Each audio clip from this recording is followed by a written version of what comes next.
Today marks a historic moment in Texas, as Governor Greg Abbott signed into law a groundbreaking youth camp safety bill that promises to save countless lives. The law was passed following a devastating tragedy in July, where the lives of many were lost. But what exactly does this new law mean for the future of Texas youth camps, and who is behind this vital change? This law, a result of intense public outcry and personal loss, addresses critical issues surrounding camp safety in the state. But, as with any major legislative change, there are those who stand in support and those who raise concerns. I feel like Austin's a little bit crazier to having a more simplistic logo like that. The price tag is insane, though. It's too much money to spend on things like that. Join us as we take you through the journey that led to this law, the emotional stories behind it, and the hopes it carries for a safer future for Texas children. We found that the number of drownings are consistent with historical frequencies of drownings in Austin, but also comparable to Texas generally. As the families of those lost in the tragedy gathered at the ceremony, their emotions were raw, but their message was clear. This law means peace of mind for every Texas family. The pain of loss was still fresh, but today they stood together in gratitude, knowing that something had changed. What do you say to those business owners who say, at least help us move or build back better? Well, listen, there are a lot of different possibilities of the way that this will be approached going forward. One is through elevation. The other would be possible movement.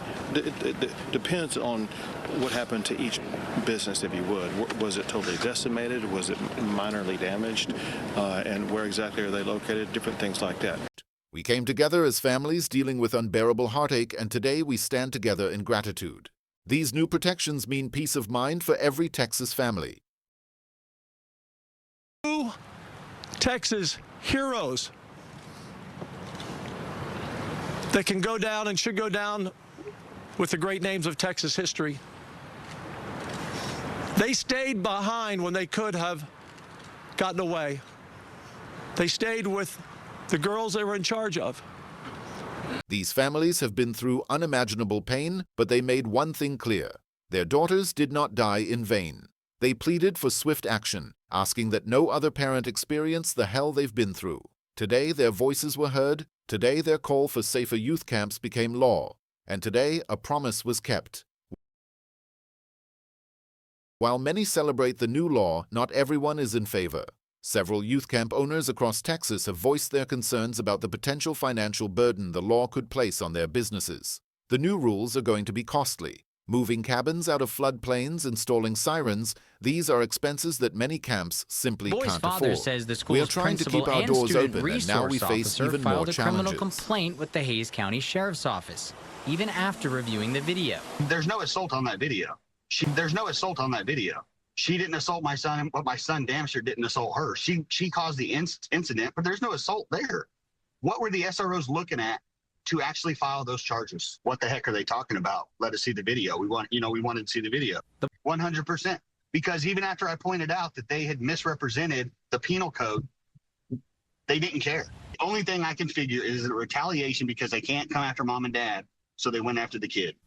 Opponents argue that these new safety regulations will create an excessive financial burden for camp owners across the state. But supporters insist that ensuring safety should always be the top priority. These changes are necessary to protect the children who attend these camps. Safety should always come first, and I believe the owners understand that responsibility. As the debate continues, one thing is certain. Texas youth camps are facing a critical crossroads: balance safety with financial viability.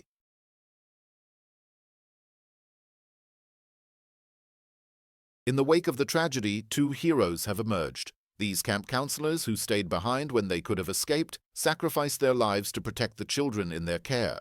Their courage will never be forgotten. These individuals are walking into a locker room with 100 lockers and going, we're going to find something.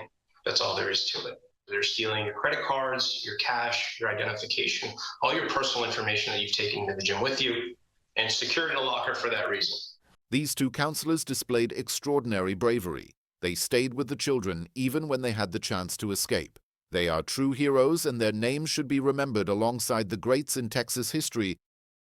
I personally just leave my stuff in the cubby, and I trust the world, or I trust in the universe that's gonna be there when I come back. But now you're like, maybe Yeah, I'm not. gonna think twice.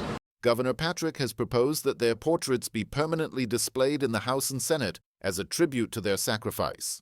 Their names will forever be honored as symbols of heroism. As part of the healing process, these two individuals will be forever immortalized in the halls of Texas history, their legacy etched in the hearts of those who will never forget the price they paid for safety. Meanwhile, on the other side of Texas, the city of Austin unveiled a new logo, sparking a wave of reactions, both positive and negative. The project, costing a staggering $1.5 million, has become a topic of intense debate. Honestly, I don't get it. The logo is so simple and $1.5 million. I think that's a waste of taxpayer money. We could have done something more meaningful with that budget. Some Austin residents have expressed disappointment, calling the logo too basic and questioning the large price tag. But city officials insist it's a step towards unifying the city's image for the first time. This logo represents the heart of Austin, our hills, rivers, and bridges. It's a new chapter for our city, and while it's simple, it's also deeply meaningful for us as a community. Despite the controversy, Austin's new logo is here to stay, but the debate over its cost and design is far from over. Meanwhile, in Hays County, a troubling investigation has emerged. A surveillance video has surfaced showing what some initially called an assault between a student and a counselor at Science Hall Elementary School. But after months of delays, the charges against the student were dropped. They tried to make it seem like my son attacked her, but the video clearly shows there was no assault.